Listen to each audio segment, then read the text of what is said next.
नमो ज्ञानेश्वरा, नमो ज्ञानेश्वरा. निवृत्ती उदारा सोपान देवा, मुक्ताबाई नमो त्रिभुवन पावनी. आद्यत्रय जननी देवांची, जयांची केली स्मरण. होय सकळ विद्यांचे अधिकरण, तेचे वंदू श्री चरण श्री गुरूंचे. ते नमस्कारोनी आता. योगयुक्तो विशुद्धात्मा, विजितात्मा जितेंद्रिया. सर्वभूतात्म भूतात्मा, कुर्वन्नपि न लिप्यते. जेने भ्रांतीपासून हिरतले, गुरुवाक्ये मन धुतले. मग आत्मस्वरूपे घातले रोवून या. कैवल्य साम्राज्य चक्रवर्ती विश्वमौली ज्ञानोबाराय सकल ब्रह्मनिष्ठ गुरुजनांच्या परमकृपेने श्री भगवती ज्ञानेश्वरीच्या 5व्या अध्यायाचा विचार आपण करत आहोत. या अध्यायाच्या प्रारंभाला प्रश्न विचारला, कर्मसन्यास योगाचा आपण निरूपण करता, अनुष्ठान मात्र मला कर्मयोगाचं करायला सांगता. त्यामुळे मी निष्काम कर्मयोगाचा मार्ग अनुसरावा की कर्मसन्यास योगाचा मार्ग अनुसरावा? निष्काम कर्मयोगामध्ये कर्माचा स्वीकार आहे, कर्मसन्यास योगामध्ये कर्माचा सर्वथैव परित्याग आहे. दोनही मार्ग श्रेयस प्राप्तिकर जरी असेल, परंतु अंतकरण शुद्धीचा जर अभाव असेल तर त्यासाठी निष्काम कर्मयोगच महत्त्वाचा आहे. एखाद्या साधकाची अंतकरण शुद्धी झाली असेल तर त्याने मात्र संन्यस्य श्रवणम कुर्यात.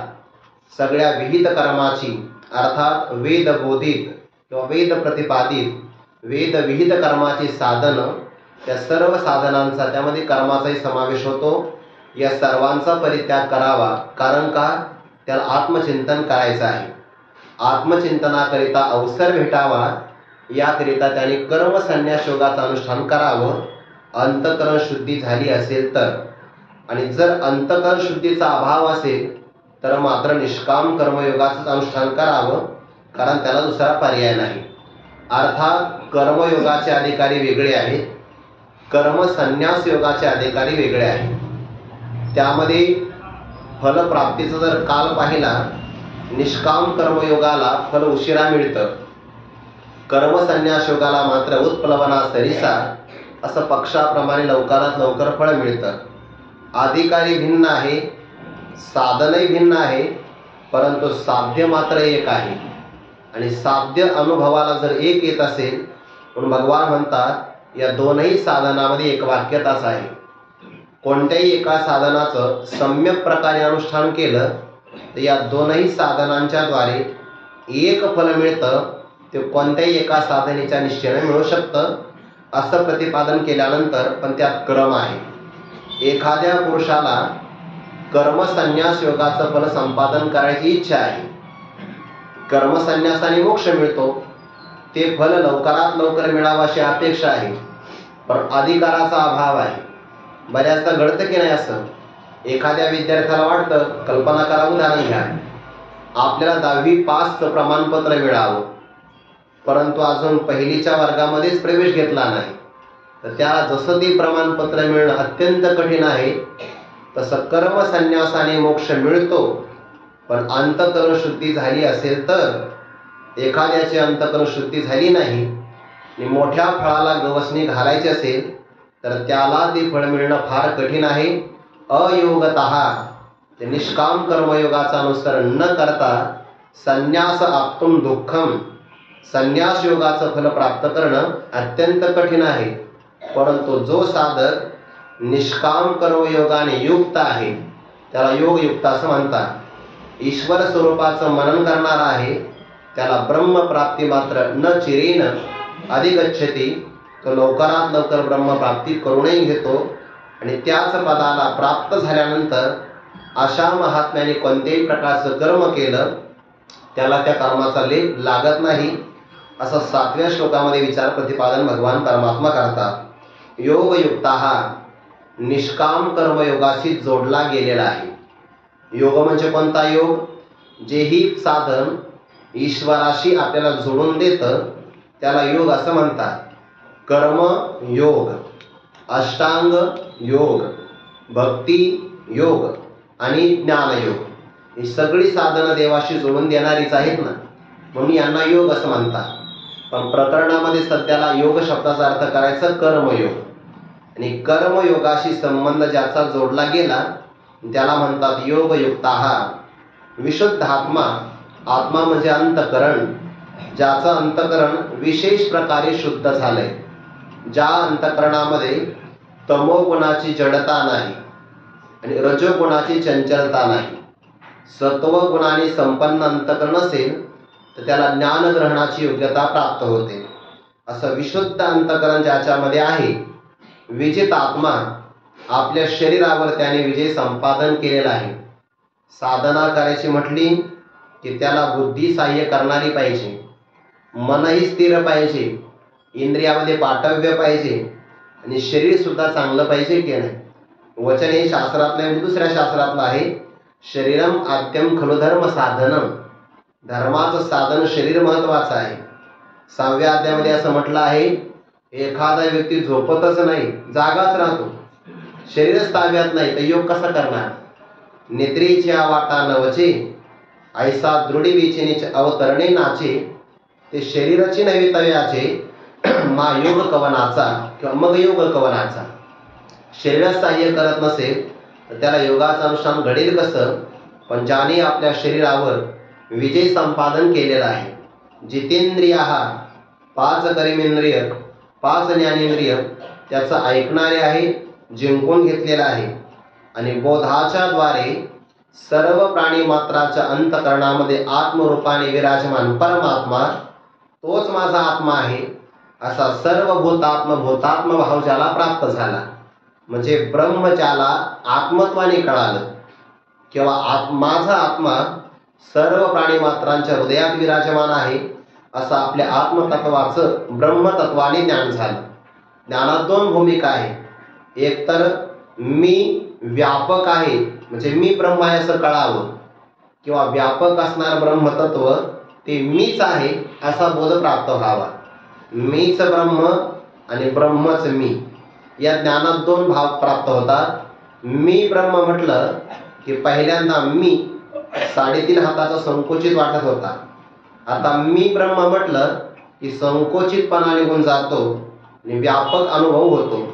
याला शास्त्रामध्ये परिच्छिन्नतेची भ्रांती जाते असा त्याचा अर्थ आहे.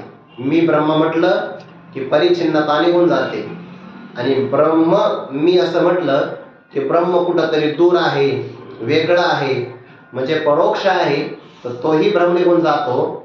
ब्रह्म मी म्हटलं की परोक्षतेची भ्रांती जाते, आणि मी ब्रह्म म्हटलं की संकोचितपणा परिच्छिन्नता निघून जाते. याला ओतप्रोत चिंतन असं म्हणतात.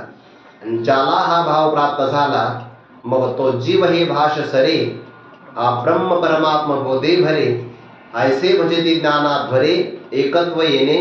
अशा महापुरुषाकडून कोणत्याही प्रकारचं कर्म जरी झालं, लौकिक कर्म हो द्या, वैदिक कर्म हो द्या, अन्यथा कर्म घडू द्या, ते सगळ्या प्रकारची कर्म तो करत जरी असला तरी तत्वतः कर्मापासून तो लिप्त होत नाही.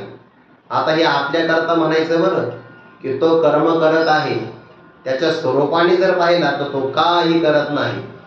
तो कर्मे करी सकळे हे व्यवहाराच्या भूमिकेतून म्हटलं आहे, आपल्याला दिसतं म्हणून, नाहीतर तत्वतः तो काही कर्म करत नाही.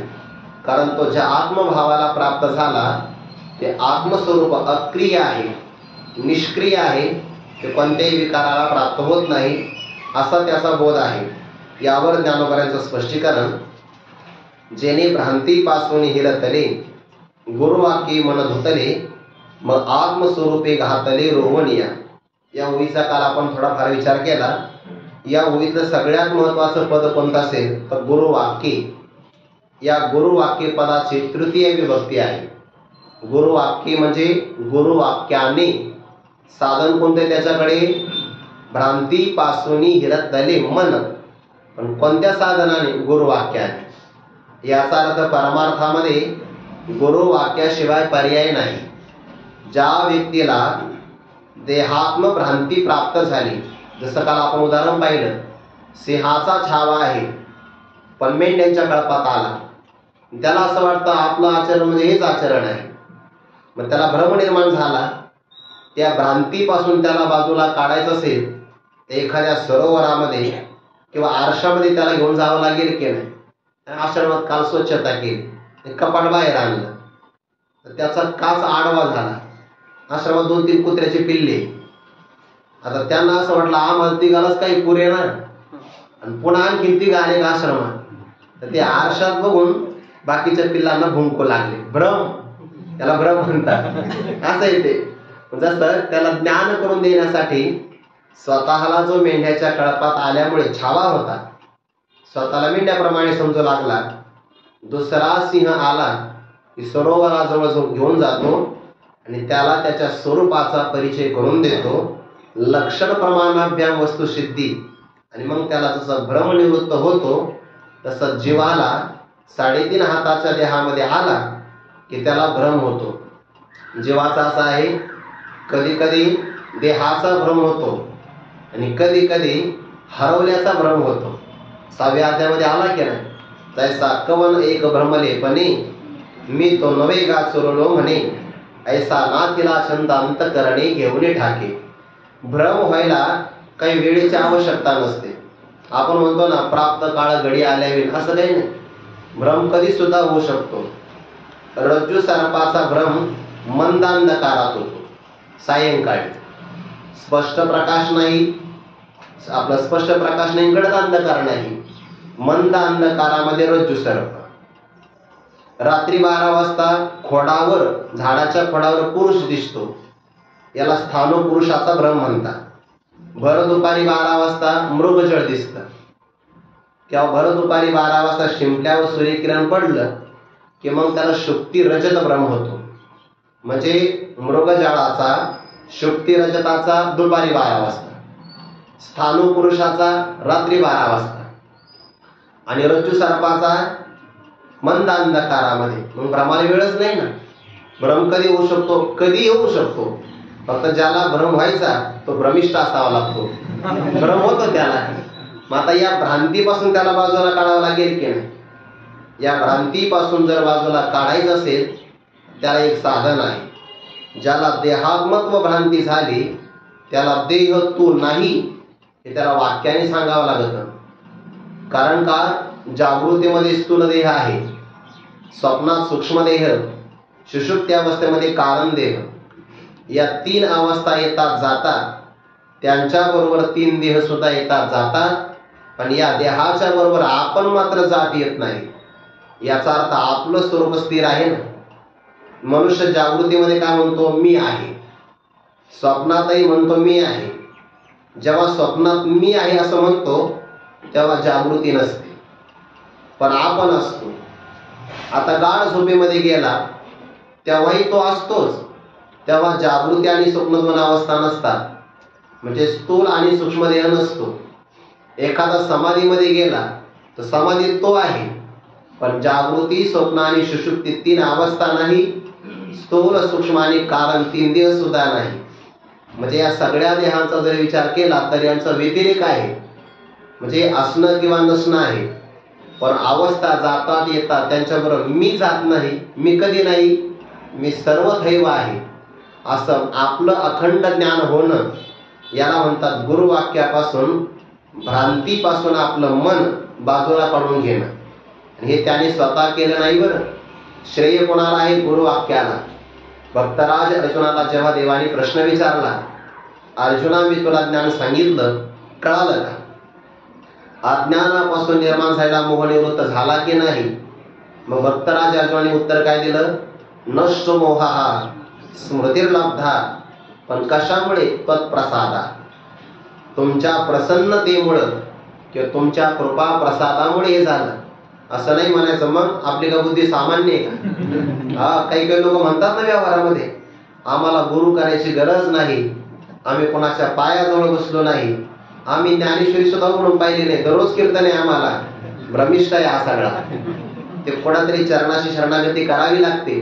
गुरुवाक्ये मन धुतले. कृपेच्या प्रसादाशिवाय समाधान नाही. भ्रांतीपासून आपलं मन बाजूला काढायचं असेल तर गुरुवाक्य. त्यानंतर भ्रांतीपासून मन बाजूला काढले तर स्वच्छ करावं लागतं. ते त्याने गुरुवाक्ये मन धुतले. गुरूंच्याच वाक्यापासून निष्काम कर्म करायचं, निष्काम उपासना करायची किंवा तत्वज्ञान संपादन करून घ्यायचं आणि याने मन शुद्ध होतं. गुरुवाक्य मनच उतरले. भ्रांतीपासून बाजूला काढायचं तरी गुरुवाक्य, मनाला शुद्धता प्राप्त करून घ्यायची तरी गुरुवाक्य, मग आत्मस्वरूपी घातले रोवनिया तरी पण गुरुवाक्यच. आपल्या मूळ आत्मस्वरूपाच्या ठिकाणी त्या मनाचा बाध करायचा. समाधीमध्ये मनाचा लय होत असतो आणि तत्वज्ञानामध्ये मनाचा बाध होतो. तत्वज्ञानाची गंमत आहे, ब्रह्मविद्या आणि प्रारब्ध यांच्यामध्ये विरोध नाही. प्रारब्धाचं काम आहे सुखदुःख देणं आणि ब्रह्मविद्येचं फल आहे जगताच्या मिथ्यात्वाचा निश्चय करणं. प्रारब्ध बलवान आहे, ते सुखदुःख देतं आणि ब्रह्मविद्या बलवान आहे, किती सुखदुःख आलं की त्याला ते मिथ्या समजतं. म्हणून विद्या म्हणजे ब्रह्मज्ञान आणि प्रारब्ध कर्म यांच्यात विरोध नाही. दोन्ही आपापल्या क्षेत्रामध्ये प्रबल बलवान आहे, प्रबल आहे ते. त्याच्यामुळं ब्रह्मज्ञानाच्या बाबतीमध्ये प्रारब्ध कर्माने किती प्रसंग आले तरी ते प्रसंग ज्ञानी पुरुषाला विचलित करू शकत नाही. गुरुवाक्याच्या द्वारे आपल्या आत्मस्वरूपाच्या ठिकाणी तो आपलं मन अतिशय चांगल्या प्रकारे दृढ रूपाने घट्ट रोवून ठेवतो. आत्मस्वरूपापासून आपल्या मनाला कधीही तो बाजूला काढू शकत नाही. आता ज्या मनाला ही आत्मप्राप्ती झाली यालाच ब्रह्मात्मबोध असं म्हणतात. तो झाल्यानंतर 3.5 हाताच्या देहामध्ये दिसणारा हा साधक आता मर्यादित किंवा संकोच न राहता व्यापक स्वरूपाला प्राप्त होतो. ज्ञानोबांनी म्हटलं आहे की आता त्याला ती पूर्ण अहंता प्राप्त होते, तर ते देहाने आवरली जात नाही. 18व्या अध्यायामध्ये यस्य नाहं कृतो भावो या श्लोकावर जेव्हा चिंतन करतात ना ज्ञानोबाराय, तेव्हा म्हणतात की अर्जुना तैसी ती पूर्ण अहंता देह पंडिपंड सुता आवरे काय सविता बिंबे धरीला. एकाला आकाशातला सूर्य पकडायचा आहे आणि त्याने तो आकाशातला असणारा सूर्य पाण्यामध्ये प्रतिबिंबित झालेलं प्रतिबिंब पाहून पकडण्याचा प्रयत्न केला. आता पाण्यातलं प्रतिबिंब पकडलं म्हणजे आकाशातला सूर्य आवरतो का? आवरला जात नाही. तसा हा महात्मा 3.5 हाताच्या देहामध्ये आवरला जात नाही. तो व्यापक भावाला प्राप्त झाला, त्याला म्हणतात पूर्ण अहंता.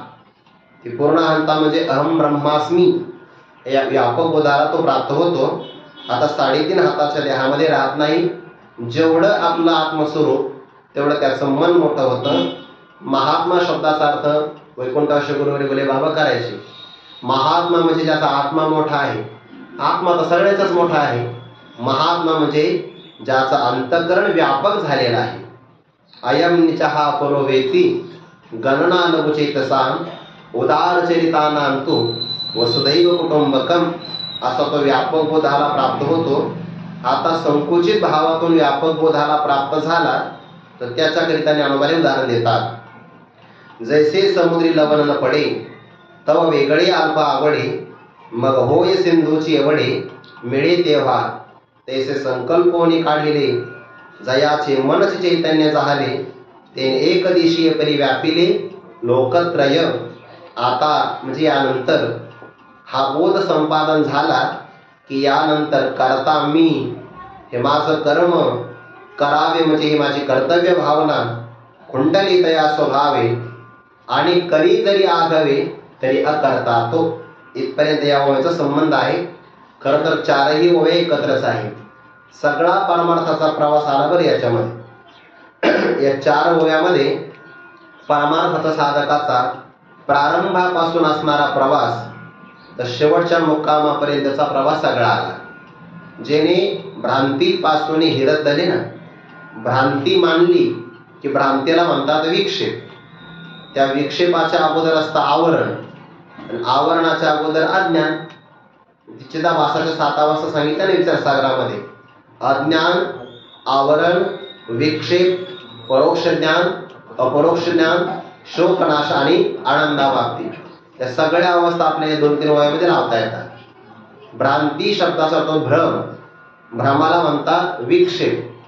विक्षेपाच्या अगोदर स्वरूपाचं आवरण असतं. आणि आवरण करणारं अज्ञान असतं. आवरण म्हणजे झाकणं, आणि झाकतं कोण? अज्ञान झाकतं. स्वस्वरूपाचा परिचय न होणं अज्ञान आहे. ते अज्ञान कळू देत नाही. त्यामध्ये पुन्हा दोन आवरण, असत्वापादक आवरण, अभानापादक आवरण. परमात्मा नाहीच. असत्वापादक आवरण परोक्ष ज्ञानाने निवृत्त होतं. परमात्म्याचं भान होत नाही, अपरोक्ष ज्ञानाने निवृत्त होतं. ते झालं की भ्रांतीपासून तो वेगळा झाला की दुःखाचा नाश, आणि मग सत्यम ज्ञानम अनंतम ब्रह्म हा भाव प्राप्त झाला की आनंदावाप्ती. अशा सगळ्या अवस्था आपल्याला घेता येतात या सगळ्या अवयवामध्ये. आत्मस्वरूपाची मनाला प्राप्ती झाली की आता तो 3.5 हाताच्या देहाच्या परिच्छिन्नतेनं आवरला जात नाही. कसा? उदाहरण, जैसे समुद्री लवण न पडे तव वेगळे अल्प आवडे. तव म्हणजे तोपर्यंत. आता तव शब्द या ओळीमध्ये आला ना, तर आपल्याला अर्थाकरता जव हा शब्द मनात घ्यावा लागतो. जैसे, ज्याप्रमाणे, जव जोपर्यंत समुद्रामध्ये लवण म्हणजे मिठाचा खडा पडत नाही, तव तोपर्यंत वेगळे, तो मिठाचा खडा वेगळा आहे. आणि अल्प म्हणजे लहान आकाराचा आहे. आवडे, आवडे म्हणजे वाटतं. कुठपर्यंत वाटतं हे? जोपर्यंत तो मिठाचा खडा समुद्रात पडत नाही तोपर्यंत. समुद्रात पडला तर मग समुद्रात पडावा लागतो बरं. जोपर्यंत पडत नाही तो वेगळाच आहे, अल्पच आहे. तसं जीवाचा आहे. जोपर्यंत त्याला ब्रह्मज्ञान होत नाही तोपर्यंत तो अल्पज्ञच आहे. आणि परमात्मा स्वरूपापासून भेदाला प्राप्त झाल्यामुळे भिन्नच आहे. परंतु जेव्हा श्री गुरु त्याला उपदेश करतात आणि मीच ब्रह्म याचा बोध प्राप्त झाला की जेवढं ब्रह्म व्यापक तेवढा तोही व्यापक होतो. या मिठाच्या आणि समुद्राच्या उदाहरणाप्रमाणे समुद्रात पडत नाही तोपर्यंत वेगळा खडा अल्प आकाराचा आहे. समुद्रात पडला तर मग होय सिंधूची एवढे मिळे. तेव्हा जेव्हा तो मिळतो समुद्राशी तेव्हा समुद्र स्वरूपच होतो. आता समुद्राहून वेगळा राहत नाही. तसंच आहे. जेव्हा श्री गुरु महावाक्याचा उपदेश करतात आणि त्या उत्तम अधिकाऱ्याच्या अंतःकरणाची वृत्ती मी देह या भावनेला बाजूला सारून मी ब्रह्म आहे या बोधाला प्राप्त होते, तेव्हा वेगळा आणि अल्प असणारा तो ब्रह्मस्वरूपा एवढा व्यापक होतो. झालं उदाहरण. सिद्धांत पुढे सांगतात. मग आता मिठाने काय करावं? समुद्रामध्ये उडी मारावी. पण एवढे बरं, मिठाला जर समुद्रा एवढं व्हायचं असेल तर त्याला किंमत द्यावी लागते. किंमत कोणती? आपला स्वतःचा आकार सोडावा लागतो. तो मला नाही माझं आधार कार्ड मी जपून ठेवेल, चालणार नाही. समुद्रा एवढं व्यापक व्हायचं असेल तर त्याला स्वतःचा परिच्छिन्न आकार सोडावा लागेल. तसं जीवाला जर ब्रह्म व्हायचं असेल तर त्याला स्वतःचं जीवत्व सोडावं लागतं. जीव नाही द्यावा लागत. जीव देणं म्हणजे आत्महत्या आहे. जीव नाही द्यायचा, जीवत्व भाव द्यायचा. पंचदशीकारांनी म्हटलंय जीव भाव जगत भाव बाधे स्वात्मय अवशिष्यते. मग आता मन कसं बाजूला काढायचं? तैसे संकल्पोनी काढिले. संकल्प 2 प्रकारचा. देहामध्ये मी, देह संबंधी माझे, या संकल्पातून मन बाजूला काढून घ्यायचं. कारण ही कल्पनाच आहे ना. संकल्प म्हणजे काय? सम्यक प्रकारची कल्पना. आणि कल्पना करणारं मन आहे. त्या मनाशी संबंध झाला की आत्मस्वरूपाला जीव भाव येतो. वाया मन हे नाव एरवी कल्पनाची सावेव जयाचे निसंगी जीवदशा वस्तू. संकल्प विकल्प करणारं मन आहे. मनाने संकल्प विकल्प केला की चित्त मन भावाला प्राप्त झालं. आणि संकल्प विकल्प सोडले की चित्तम चित विचारिया, किंवा चित्ताने जर आपला विषयाध्यास सोडला की चित्त, चित्तामध्ये त 2 आहेत ना. एक पूर्ण त आहे आणि एक अर्ध त आहे. ते अर्ध त नाही, खरं तर द आहे चित्त. पण त पुढे आल्यामुळे मग त्याचं दचं त होतं चित्त. त्या चित्त शब्दामध्ये त बाजूला काढा, पूर्ण चित्त राहतं चित्त. तर ते त म्हणजे काय आहे? विषयाचा अध्यास आहे. चित्त म्हणजे चैतन्याला विषयाचा अध्यास लागला की त्याला चित्त म्हणतात. आणि चित्तातून विषयाची आसक्ती निघून गेली की चित्ताला चित्त म्हणजे चैतन्य म्हणतात. म्हणजे विषय आला की चैतन्याचं चित्त होतं आणि विषय गेला की चित्ताचं चैतन्य होतं. असं घडतं ते मध्यंतरी संग केल्यामुळे.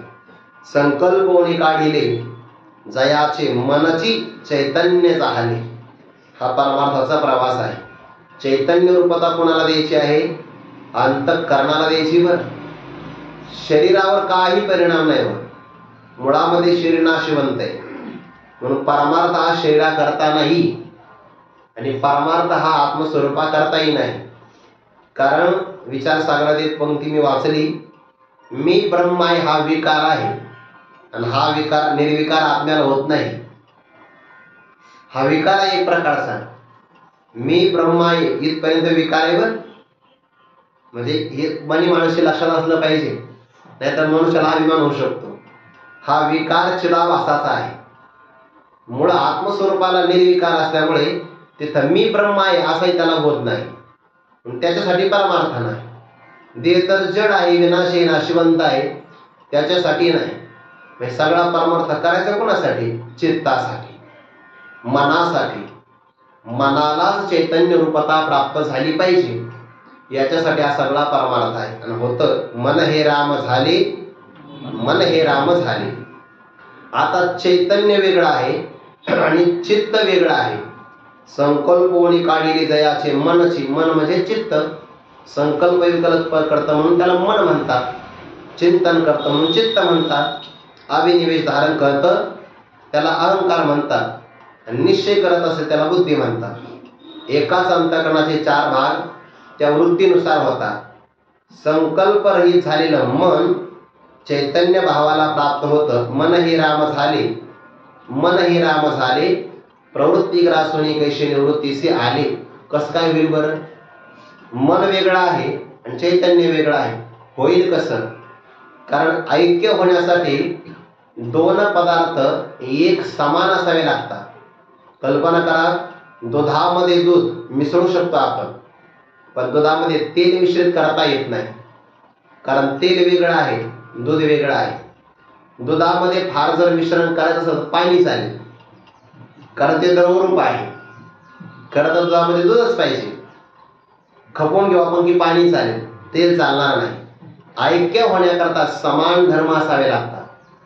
पण ऐक्य होण्याकरता कधी कधी एखादा खोटा पदार्थ सुद्धा सत्य पदार्थाशी एकरूप होऊ शकतो. कसा होऊ शकतो? गुरुवारी बाबांच्या मुखातून मी ऐकलंय, पुरेकर बाबांच्या. ऐक्य होण्यासाठी दोन समान असावे लागतात, नाहीतर मग ऐक्य होण्यासाठी एक अधिष्ठान लागतं आणि एक आद्यस्थ लागतं. उदाहरणार्थ, आता ते उदाहरण कायम तेच आहे आपलं. रज्जूवर सर्प वासला, हे उदाहरण विसरायचं नाही. सर्पाने रज्जू आपल्या आयुष्यभर उपयोगी पडणार आहे. आयुष्यभर रज्जूवर सर्प दिसला, प्रकाशाच्या माध्यमातून रज्जू रूपाने ज्ञान झालं. सर्प गेला कुठं? कारण खरा सर्प जर असेल तो ज्ञानाने निवृत्त होत नसतो. सत्य पदार्थ क्रियेने नष्ट होत असतो. प्रकाशाने ज्या अर्थी रज्जूचं रज्जू रूपाने ज्ञान झालं, सर्प गेला कुठं? कारण उत्पत्तीच्या अगोदरी नव्हता. प्रकाशा ज्ञानानंतरही राहत नाही. मधल्या काळात भासला तर भ्रम असतो, किंबहुना त्रैकालिक अत्यंता भावाचा निश्चय होतो. शास्त्र असं म्हणतं, अधिष्ठान ज्ञानानंतर अध्यस्थ पदार्थाची निवृत्ती अधिष्ठान रूपच होत असते. म्हणजे काय? रज्जूचं ज्ञान झालं असता रज्जूवर बसलेला सर्प हा रज्जू रूपच होत असतो. तसं ब्रह्मरूपाने ज्ञान झालं की ब्रह्मस्वरूपावर अध्यस्थ असणारं मन ब्रह्मस्वरूपच होतं. या प्रक्रियेला म्हणतात मन हे राम झाले. मन अध्यस्थ आहे, खोटा आहे, आणि रामस्वरूप झालं म्हणजे परब्रह्मस्वरूप झालं. पण केव्हा घडेल हे? गुरुवाक्य. द्रुपद आहे बरं या सगळ्या वयाचं. गुरुवाक्य, गुरूंच्या वाक्याने होईल. महावाक्याचा उपदेश प्राप्त झाला तर. तैसे संकल्पोने काढिले जयाचे मनचे चैतन्य झाले. तेने एकदेशीय, एकदेशीय म्हणजे एका देशात, एका ठिकाणामध्ये, शरीर नावाच्या एका ठिकाणामध्ये जरी तो दिसत असला तरी व्यापिले लोकत्रय, पण संपूर्ण त्रैलोक्याला त्याने व्यापून टाकलेला आहे. कारण का आता तो 3.5 हाताच्या मर्यादित देहापुरता सीमित राहिलेला नाही. त्याचा बोध आहे मी ब्रह्म आहे, ब्रह्मव्यापक आहे, सगळ्या त्रैलोक्यामध्ये ब्रह्माची व्याप्ती आहे. असा व्यापक बोध प्राप्त झाला तर त्या महापुरुषाच्या व्यापक अनुभूतीमध्ये द्वैताला जागा नसते. उदाहरणार्थ, ज्या काळामध्ये प्रळय काळ होतो ना, त्या प्रळय काळामध्ये संपूर्ण सृष्टी जलमय होऊन जाते. जलमय सृष्टी झाली तर अखंड पाणीच पाणी, सगळीकडे पाणी. पण त्या अखंड पाण्यामध्ये 100 वर्षापर्यंत नुसता पाऊस पडतो, नुसता पाऊस. आणि पाऊस म्हणजे उगा आपलं तुषार सिंचन नाही, हत्तीच्या सोंडेप्रमाणे पावसाची एक एक धार. आणि असा पाऊस 100 वर्षापर्यंत पडतो. किती पाणी वाढत असेल. थोडाच पाऊस झाला तर काही काही प्रदेश वाहून गेले. घडतंय की नाही असं. 100 वर्षापर्यंत प्रचंड पाऊस झाला. व्यक्ती तसा व्यक्ती तिथं राहतच नाही म्हणा, पण कल्पना करा, एखादा म्हटलं मला आमच्या गावातल्या ओढ्याचा उगम पाहायचा आहे. कसं काय पाहत नाही. उगम ओग सिंधू नुरेचे व्यवहार घेतो. व्यापक असणाऱ्या जलामध्ये जसा नदीचा उगम प्रवाह सिंधूचं भेट जसा अनुभवाला येत नाही, तसं व्यापक ब्रह्मस्वरूपामध्ये आता 3.5 हाताचा देहाचा करता, त्याच्या आपण घडणारं कर्म आणि कर्तव्य या त्रिपुटीचा सुद्धा काही अनुभव येत नाही. ते बाधित होऊन जाते किंवा सिद्ध होत नाही. पुढच्या वेळी ते सांगतात. आता म्हणजे केव्हा माहितीये का, ते मागच्या सगळ्या ओव्या घडल्यानंतर भ्रांतीपासून मन बाजूला काढलं, गुरुवाक्याने शुद्ध केलं, आत्मस्वरूपामध्ये दृढ पुरुष ज्ञानाने स्थिर केलं, संकल्पविरत झालेलं मन चैतन्य भावाला प्राप्त झालं. एकाच ठिकाणी देहामध्ये असताना व्यापक त्रैलोक्याला गवसणी घालणारा बोध प्राप्त झाला. हे विश्वाचे माझे घर ऐसे मती दयाचे स्थिर, किंबहुना चराचर आपणच झाला. या बोधापर्यंत तो गेला. सगळी प्रक्रिया झाल्यानंतर आता यानंतर करता कर्म करावे. हा आता शब्द काय सांगतो माहितीये का, हा साधक ब्रह्मवेत्ता आहे, ब्रह्मज्ञानी आहे, किंबहुना तो ब्रह्मच आहे. त्याला ब्रह्मज्ञानी म्हणणं हा सुद्धा कमीपणा आहे. कारण जर आपण त्याला म्हणलं हा ब्रह्मज्ञानी, बरं ब्रह्मज्ञानी म्हणजे ब्रह्माला जाणणारा, ब्रह्म वेगळं, ब्रह्माला जाणणारा वेगळा. तसं नाही, तो ब्रह्मच आहे, परब्रह्मची आहे. एवढ्या बोधाला प्राप्त जर झाला असेल, सगळी प्रक्रिया घडली. आता यानंतर करता, मी अमुक कर्माचा करता आहे, माझ्या हातून घडलेले हे कर्म आहे आणि करावे म्हणजे ही माझी कर्तव्य भावना आहे, मी केलंच पाहिजे. हे खुंटले तया स्वभावे. स्वभावे म्हणजे आपोआप. आता त्याला वेगळं काही सायास करावे लागत नाही. हे आपोआप कर्म बंद होतं. खरे कर्माचा त्याग करावा, की कर्माचा आपोआप त्याग व्हावा, आपोआप काढला पाहिजे. वा, फळली केळी उन्मुळे, त्या दिवशी त्यांनी आणून दिली होती. फळली केळी उन्मुळे तैसे आत्मलाभे प्रबळे, जयाची क्रिया ढाळी ढाळी कळते आहे. ते ओवायचं कळतं ना आपल्याला. फळात जसं केळीला परिपक्व घड आला की ते आपोआप ओनमळून पडते, तसा प्रबळ आत्मलाभ प्राप्त झाला की त्याचं कर्म आपोआप बंद पडतं. आपोआप खुंटली तया स्वभाविक, सहज त्याचं कर्म बंद होतं. कर्माचा त्याग घडत असेल, प्रयत्न आहे, आणि आपोआप होत असेल, ते आपोआप जर झालं तर ब्रह्मज्ञानाची परिपक्वता आहे. हे खुंटली तया स्वभावी. आता करता, कर्म आणि कर्तव्य भावना त्रिपुटी आहे ना हा व्यवहार. कारण कोणत्याही कार्यासाठी त्रिपुटी लागते. 3 लागतातच, तेव्हा सगळं घडतं. आणि 3साठी द्वैत लागतं. एकात काही घडत नाही. दोघात घडू शकतं, पण परिपक्व काही प्रगट होण्यासाठी 3 लागतात. समजा एखादा भोजन करणार आहे, भोगता लागतो, नंतर भोग्य पदार्थ लागतो, नंतर भोजनाची क्रिया होते. म्हणजे भोगता, भोग्य, मग भोजन आहे. ज्ञाता, ज्ञान, ज्ञेय ध्याता ध्यान ध्येय हे सगळ्या त्रिपुटी आहे. सगळ्याकरता त्रिपुटी लागते, पण या सगळ्या त्रिपुटीचा त्याच्या ठिकाणी सिद्धीचा भाव राहतच नाही. ते खुंटली तया स्वभावे म्हणून करता कर्म करावे सगळं बंद होऊन जातं. करता वेगळा शिल्लक राहत नाही, कर्म वेगळं शिल्लक राहत नाही. ब्रह्मज्ञानामध्ये कर्तव्य सुद्धा राहत नाही. खरं सांगू का, ब्रह्मज्ञानामध्ये ज्ञातव्य राहत नाही तर कर्तव्य खूप अलीकडचं आहे. कर्तव्य नाही, भोक्तव्य नाही, प्राप्तव्य सुद्धा नाही, ज्ञातव्य सुद्धा नाही. आता जाणण्याचं काही शिल्लक राहत नाही, कर्तव्य कर्म करण्याचं काय शिल्लक राहणार आहे. ज्ञानोबा तरी म्हणतात, आणि करी जरी आघवे तरी करता तो, आणि यथा कदाचित प्रारब्ध बलाने जरी आघवे करी, तो सगळ्या प्रकारचे कर्म करत असला तरी बघा बरं, ब्रह्मज्ञान झाल्यानंतर तरी स्वरूपाने पाहिलं की तो अकर्ताच आहे. तो तत्वता काही करत नाही. कारण कर्म करणार शरीर, इंद्रिय, संकल्प करणार मन, निश्चय करणारी बुद्धी, याचा आणि त्याचा संबंध तुटलेला आहे. ते आपण आता उदाहरण पाहिलं की नाही. परिपक्वते त्याग घडावा का त्याग करावा. त्याग करत असेल तर मग आग्रह आहे, आणि घडत असेल तर स्वाभाविक स्थिती आहे. एखाद्या झाडाचं फळ आपण तोडून घेतो, तोडणं वेगळं आणि तुटणं वेगळं. परिपक्व झालं की ते आपोआप तुटत असतं. कधी कधी मग आपल्याला घाई असते, आपण त्याची वाट नाही पाहत, कच्चच फळ आपण तोडून घेतो. काय आपली म्हणजे प्रगती किती आहे. कच्चे फळ तोडायचे, रासायनिक केमिकल मध्ये भिजवायचे आणि पिकले आहे अशा श्रद्धेनं खायचे. प्रगती मानवाची आहे. प्रगती खरी तर अधोगतीच आहे, पण मृत्यू लोकाची व्याख्या तशी म्हणता येत नाही. हे मृत्यू लोकेचे उपराटे, ज्याच्यातून रोगराई होईल त्या लोक आरोग्याचं साधन आहे. म्हणजे अधोगतीला प्रगती असं नाव देत, विकास आहे असो.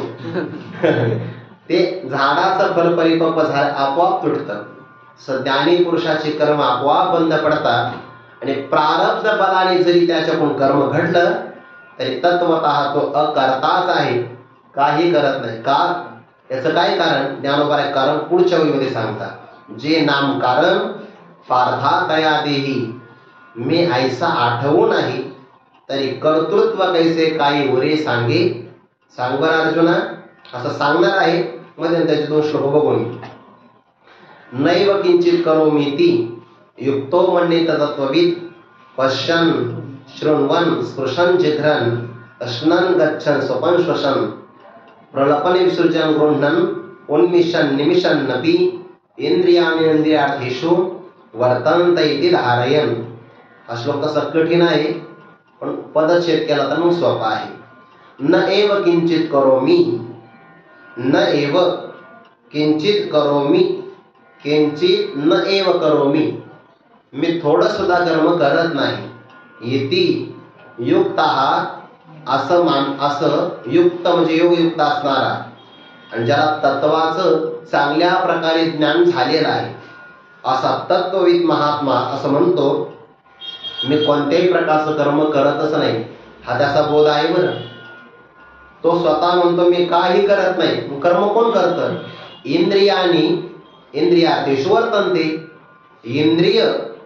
इंद्रियांच्या विषयामध्ये वर्तन करतात. इति धारयन्, अशी त्याची धारणा आहे. हे धारणा कोण? तो म्हणतोय मी काही करत नाही. पंचदशीकाराने उदाहरण दिलं आहे त्या नाटकदीप प्रकरणामध्ये. ते रंगमंचावर दिवा असतो, त्या दिव्याच्या प्रकाशामध्ये रंगमंचावर नृत्य होतं. ते पाहणारे प्रेक्षक असतात, त्या सर्वांचं प्रकाशन दिवा करतो. ते सगळे निघून गेले तर त्यांच्या अभावाचं प्रकाशन करतो. प्रकाशन तो करतो, पण नृत्याच्या असणाऱ्या त्या संगीताचा आनंद दिव्याला होत नाही. सगळे प्रेक्षक निघून गेले तर त्यांचं त्याला दुःखही होत नाही, कारण तो निर्विकार राहून सर्वांचं प्रकाशन करतो. जो निर्विकार राहून सर्वांचं प्रकाशन करतो त्याला म्हणतात साक्षी. तो म्हणतोय माझे इंद्रिय आपापल्या विषयामध्ये वर्तन करतात, मी मात्र दिव्याप्रमाणे आहे. जैसा दिगू ठेविला परिवरी, कवना ते नियमिना निवारी आणि कवन कवन व्यापारी राहते ते नेणे तो जैसा साक्षी होतो गृह व्यापार प्रवृत्ती घेतो तैसा भूत कर्म्याना तुम्ही भूती असे. तो जसा उमऱ्यावर दिवा ठेवावा त्या दिव्याच्या प्रकाशाने काही लोक अभ्यास करतात तर काही आज कुठं चोरी करायची याचा प्लॅन आखतात बघा.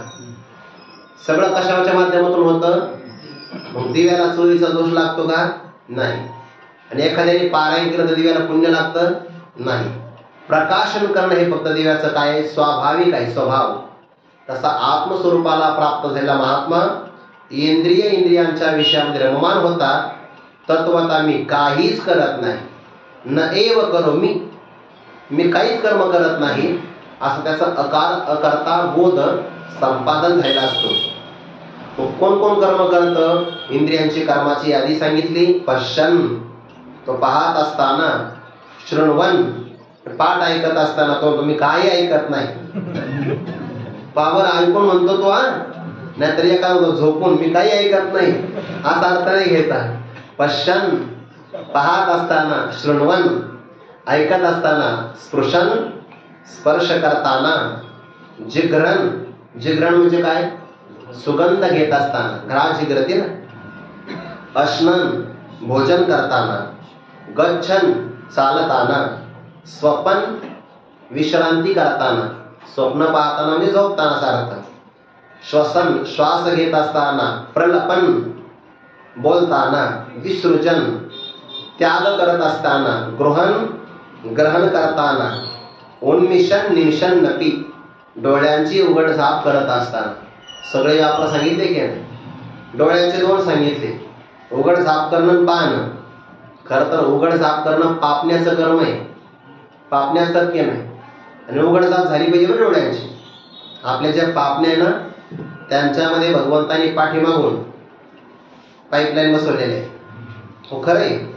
तर त्याच्यातून थोडंसं पाणी येतं, डोळ्याला कोरडेपणा प्राप्त झाला की ते गाडीच असतात बघा वायपर समोरून पाणी मारतं स्वच्छ करतं की नाही काचेला. तसं डोळ्याला जर कोरडेपणा आला की त्या पापण्या काय करतात, असे उघडझाप झाली की डोळ्यात ओलावा देतात. संरक्षण आहे ते जे देवाने डोळ्यासाठी अगोदर पुढे केस बसवले, त्याच्यानंतर पुन्हा पापण्या बसवल्या. किती काळजी घेतली देवाने. आपल्या जिभेसाठी काळजी घेतली. 2 दरवाजे, 32 दातांचा आहे, ओठांचा आहे, तरी आपण बोलतो सोडून द्या विषय. असे तर काळजी घेतली देवाने. तर त्या पापण्याची उघडझाप झाली पाहिजे. मी सहज वाचलं म्हणून सांगतो. त्या पापण्यामध्ये पाण्याचा पुरवठा आहे, ओलावा आहे. जे माणसं मोबाईल असे एकटक पाहतात ना, पापणी सुद्धा पडू देत नाही. आई बापाला कौतुक वाटतं मुलाचं, आमचा पिंट्या बापरे काय मोबाईल पाहतो, पापणी सुद्धा लावू देत नाही. अरे हे दूषण आहे, भूषण नाही, डोळे कोरडे होऊन जातो ना त्यामध्ये. त्यासाठी नाही ते महात्मा सगळे कर्म करतो. नाही व करो मी, पण तो तत्वता काही करत नाही. शरीराने तो सगळं करतो, स्वरूपाने काही करत नाही असं त्याचा अर्थ घ्यायचा. आणि करी जरी आघवे तरी अकर्ता तो सगळ्या प्रकारचे कर्म करतो आणि अकर्ता आहे. म्हणजे परमार्थाचं वैशिष्ट्य आहे. कर्म सगळी करायची पण तत्वतः मात्र अकर्ता भावाला प्राप्त व्हायचं.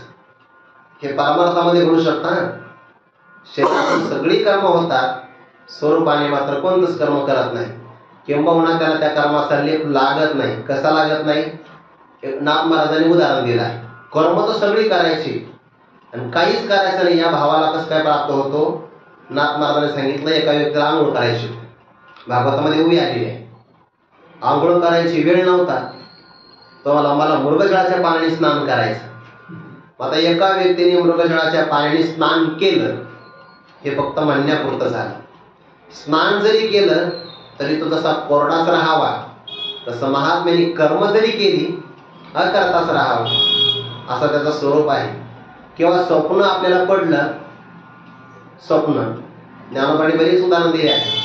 स्वप्नात एकाला अमृत मिळालं, स्वप्नीचे अमृते अमर नोहीचे. किंवा त्याच अध्यायामध्ये आता स्वप्ने निधान फावे परिचय हरपे आगवे.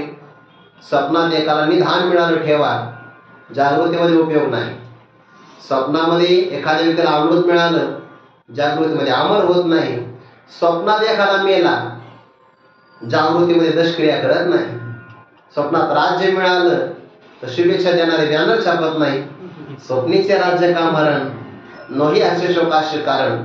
स्वप्नाची सत्ता भिन्न आहे, जागृतीची सत्ता भिन्न आहे. स्वप्नातले प्रातिभासिक, जागृतीच्याही व्यावहारिक. मग प्रातिभासिक सत्तेतला पदार्थ जागृतीमध्ये उपयोगाचा नसेल तर प्रातिभासिक सत्तेतलं कर्म पारमार्थिक सत्य त्या महात्म्याला काय स्पर्श करणार आहे. करी जरी आघवे, व्यावहारिक जरी त्याने सगळी कर्म केली तरी पण पारमार्थिक सत्तेने तो अकर्ताच आहे. म्हणून महात्म्याच्या स्वरूपाचा निश्चय कधीही सामान्य पुरुष करू शकत नाही. त्याचं वर्तन कसं आहे म्हणे, विचारसागरामध्ये 2-3 प्रश्न आले बघा दुसऱ्या तरंगाच्या शेवटी. म्हणजे तुम्ही वेदांती आहात ना, तुम्ही लयच हुशारी उत्तर द्यायला. तुम्हाला विचारलं महात्मा असा का वागतो, प्रारब्ध आहे. बर, जगताच्या बाबतीमध्ये पहिल्यांदा कोण, अनादि आहे. हे असं का घडतं, माया आहे. म्हणजे जेव्हा तुम्हाला उत्तर द्यायचा प्रश्न येतो तेव्हा अनादि, माया, प्रारब्ध. आमचा आग्रह नाही, तू उत्तर दे. आग्रह आमचा नाही, तुला तरी देता येईल का उत्तर. ही शास्त्राची प्रक्रिया आहे. हे अकर्तात्मबोध आहे त्याचा. ज्ञानोबा यावर स्पष्टीकरण सांगतात, ज्ञानी पुरुषाच्या जीवनाचा विचार कधीही आपल्या बुद्धीनं होणं शक्य नाही. जे नाम कारण, हे अर्जुना सगळ्या प्रकारचे कर्म करतो, मागच्या वेळीचा संबंध आहे. आणि करता कर्म कर, आता करता कर्म करावे, हे कुंडली तया स्वभावे. आणि करी जरी आघवे तरी अकर्ता तो.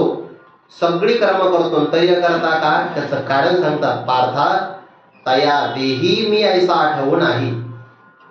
देहात असताना सुद्धा मी देहात आहे अशी त्याला अजिबात आठवण नाही.